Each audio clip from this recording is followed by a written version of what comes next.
ಸುಬ್ಬಿ ಕೈಯಲ್ಲಿ ಬರೀ ಬೆಳ್ಳಿ ಒಳಲಿಂದ ಹಾಲು ಮಾತ್ರ ಕುಡಿಸಲ್ಲ, ನಾನು ಚೇಷ್ಟೆ ಮಾಡಿದಾಗ ನನ್ನನ್ನು ಹೊಡೆಯಲು ಬಲ್ಲವು. ಏಟಿಗೆದ್ರು ನಾನು ಸುಮ್ಮನಾಗಿದ್ದಂತೂ ನಿಜ. ಸುಬ್ಬಿ ನನ್ನ ಕೂದಲನ್ನು ಮತ್ತೊಮ್ಮೆ ಬಾಚಿ ಲಂಗವನ್ನು ಹೋದರೆ ಕಣ್ಣು ಕೆನ್ನೆ ಒರೆಸಿ ಎತ್ಕೊಂಡು ಹೋದ್ಲು. ಅಂದಿನಿಂದ ನಾನು ಏನಾದ್ರು ಚೇಷ್ಟೆ ಮಾಡಬೆನಿಸಿದಾಗ ಸುಬ್ಬಿ ಕಡೆ ಕಳ್ಳ ನೋಟ ಬೀರುತ್ತಿದ್ದೆ. ನಾನು ನೀರಿನ ಬಳಿಗೆ ಬಂದೊಡನೆ ಸುಬ್ಬಿ ಎಡಗೈಯನ್ನು ಸೊಂಟದ ಮೇಲಿರಿಸಿ ಬಲಗೈ ತೋರ್ಬೆರಳಿನಿಂದ ನನ್ನನ್ನು ನಿರ್ದೇಶಿಸುತ್ತಾ ಬೇಡ ಬೇಡ ಎಂದು ಎಚ್ಚರಿಕೆ ಕೊಡುತ್ತಿದ್ಲು. ಆಗ ನನ್ನ ಕಾಲು ಅಲ್ಲೇ ತಡೆಯುತ್ತಿತ್ತು.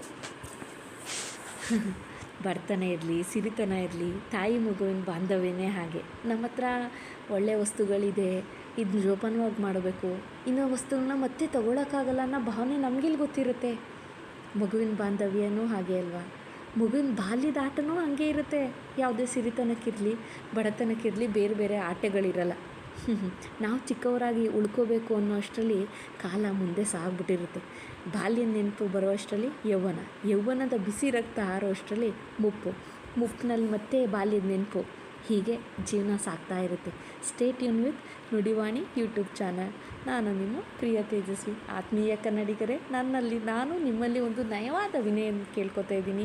ದಯವಿಟ್ಟು ನನ್ನ ಚಾನಲ್ನ ಸಬ್ಸ್ಕ್ರೈಬ್ ಮಾಡಿ. ಮತ್ತಷ್ಟು ಕಾದಂಬರಿಗಳನ್ನ ಓದೋದಕ್ಕೆ ನಿಮ್ಮ ಸಬ್ಸ್ಕ್ರೈಬ್ ಮೂಲಕ ನನಗೆ ಪ್ರೇರಣೆ ನೀಡಿ. Please share, comments, like my videos. Thank you.